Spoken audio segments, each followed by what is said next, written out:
So, did Russia just destroy a major NATO operations center in Ukraine?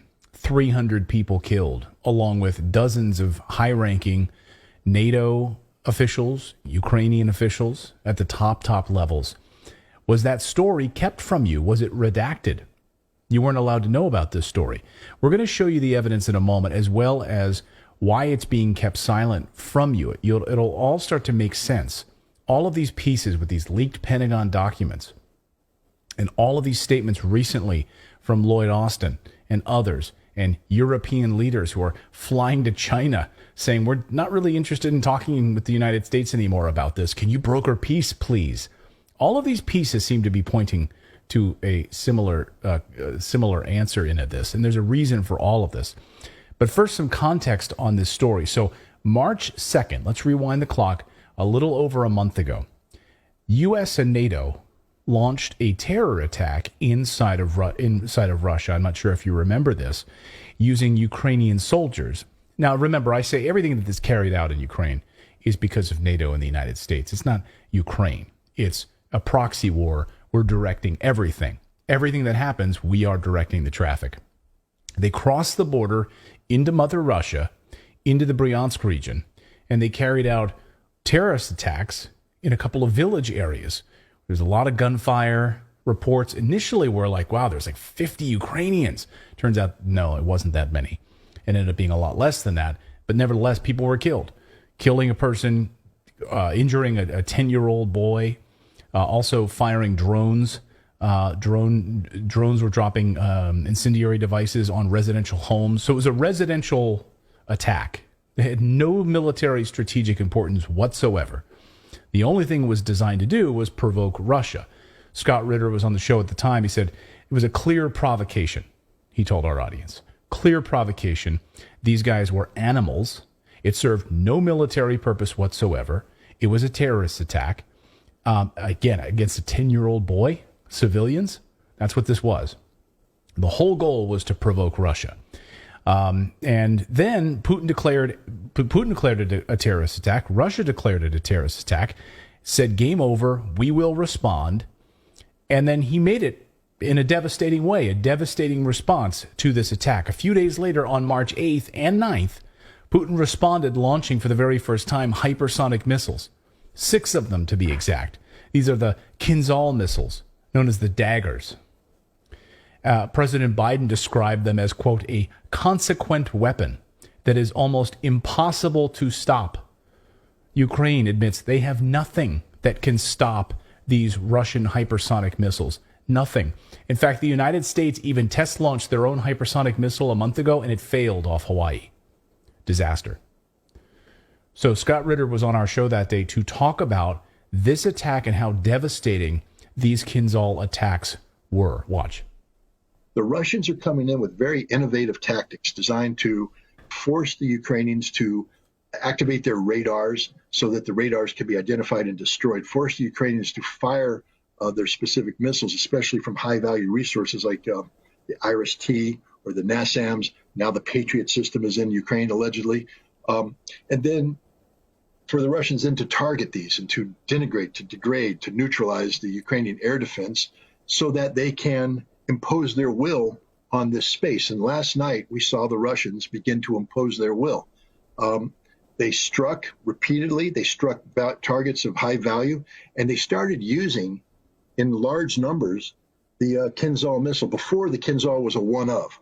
They fire one here, one there, because it's a very expensive missile, and the Russians didn't have a lot of them.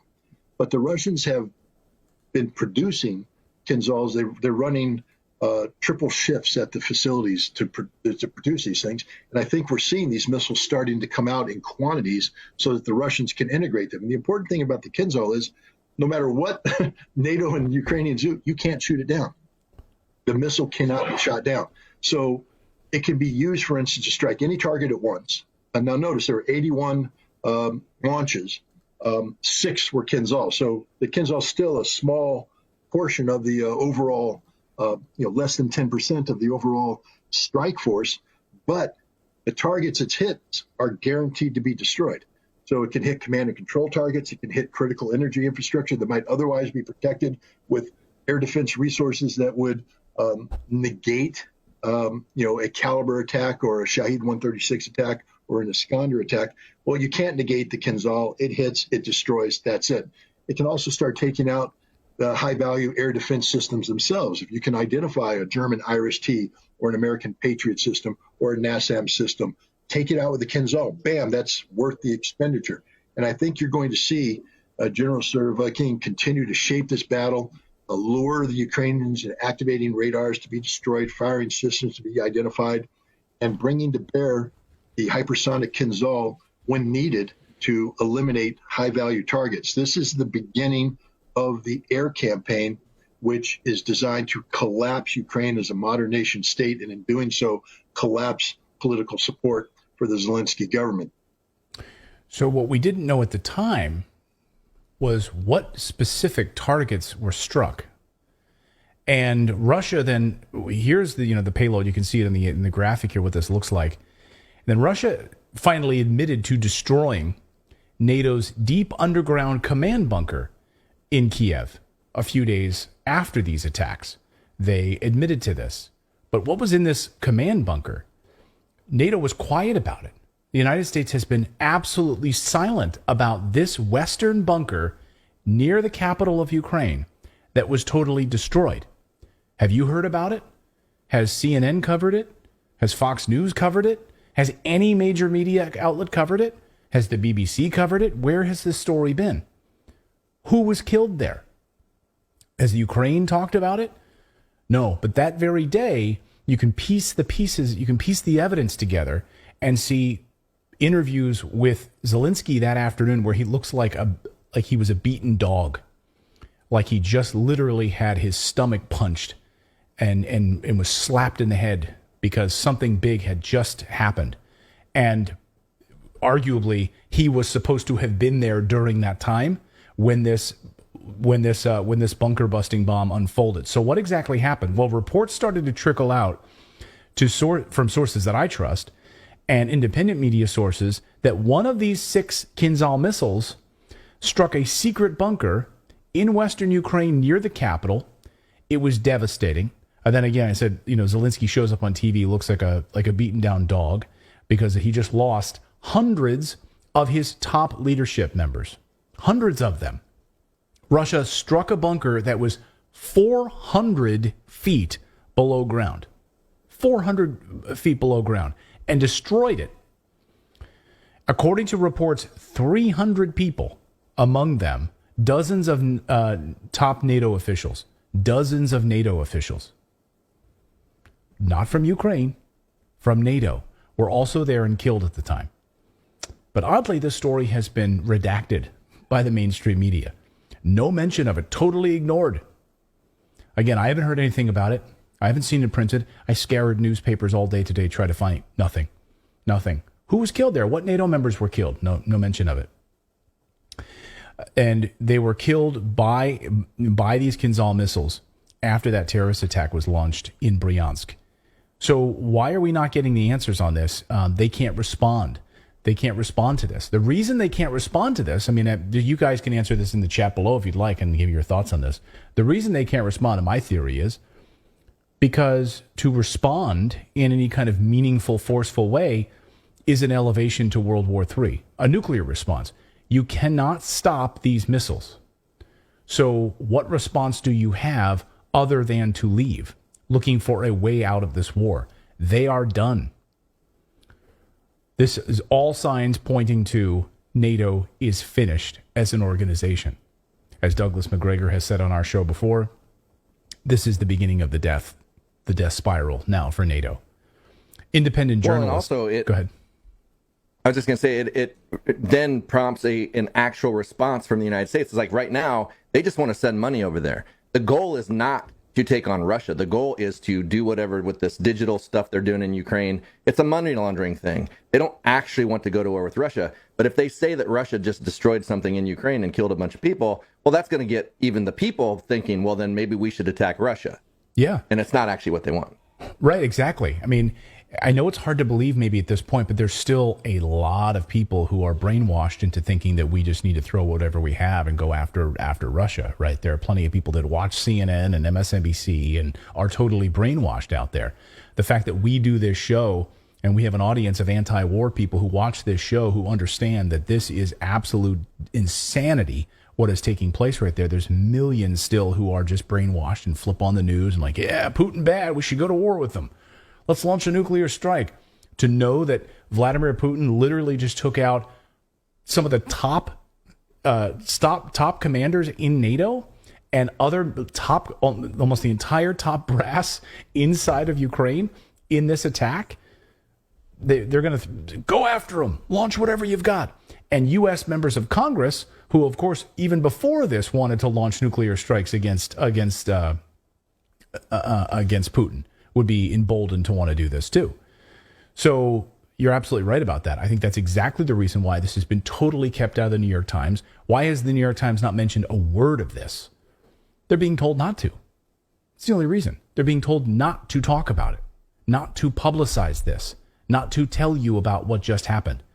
Independent journalist, military analyst Gilbert Doctorow was on television yesterday explaining about this, and it was amazing. And he was explaining why you don't read this in the New York Times. It's being suppressed from you. Watch it as they try to get some answers from him on this television interview. And then as he starts to talk about it, watch as they sort of rush him off the air. Like, sorry, we're out of time. We got to go. We can't listen anymore to that. We're out of time. We're out of time. You're telling the truth here. We got to go. We got to go. We got to go. Watch this amazing moment. Business news are going to be kept quiet. I'm sorry, I was trying to Google what you said was the news, which I didn't hear about. What is that news before I let you go? After the Ukrainians staged a sabotage mission in Bryansk Oblast, part of the Russian Federation, in which several people were killed, the Russians staged a revenge attack with using, for the first time, 6 of their hypersonic missiles, which are called Kinzhal. One of those struck near Lvov, or Lviv, that is the western capital of Ukraine. And this conventionally armed missile, because of the laws of physics, that is taking mass and velocity, give you enormous impact which enabled that rocket to descend and destroy a deeply built concrete bunker where 300 top Western and Ukrainian officers have been managing the communications on behalf of NATO in Ukraine. The Russians, again, yesterday announced very discreetly that 200 of those people killed were generals and high NATO officers. Did you read about that in the New York Times? No, you didn't. All right, very well. If it were in the New York Times, it would lead to enormous uproar in the States and would take us towards escalation of nuclear exchange. Sure. The Americans don't want that. The Russians don't want that. Thank you very much for that. We're going to definitely follow through with that. Gilbert Doctorow, independent international affairs analyst. Don DeBar, thank you, activist and commentator from Austin, New York. With that, we come to an end for this edition of the News Review. Thanks for tuning in. Bye, everyone. And good for him. And I have another question. Good for them for having him on, by the way. But go ahead. I was going to say, is it also common practice for NATO officers to be in a non-NATO, in a war zone of a non-NATO country? Like, is that common? Because It's like, if they're not NATO, then they shouldn't be there. No, exactly. No, and you had the Washington Post admitting over the past 48 hours or so that this is a proxy war. I mean, the Washington Post now admitting, after they released these documents, the document leaks and out the guy, they now admit that this is a proxy war. Like, this is the first time. We're getting full admission now of the charade. Like, the jig is up.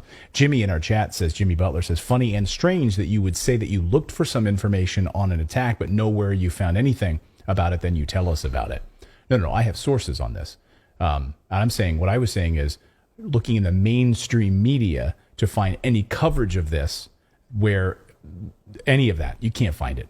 You won't find it. That's my point. And what Gilbert just pointed out, read about that in the New York Times, you will not find it in the mainstream media. You have to find alternative media sources and, of course, independent journalists who cover these stories and have access to information that is not suppressed by the corporate media. That's the point. So here you go. Will we hear more about this? Probably not, but we are starting to see the pieces in place. These Pentagon documents pointing to Ukraine as a total lost cause, a desolate wasteland which will collapse, which it is right now. NATO is looking for an exit strategy. You see Emmanuel Macron today, once again, pointing out, looking for a peace agreement, need a peace agreement, and we cannot look to the United States for this, pushing on China to do this. There is groundswell support right now for this to end. Perhaps even more than any of that are the bankers that want their money to be deployed into reconstruction and efforts. So they want to make the money now in these efforts, and they will. And they don't care really who, when this, they want those people like cleaned out of there so we can start to funnel money into any of this infrastructure projects. So that's where this is going to start to move. And of course, all focus will then shift fully to China.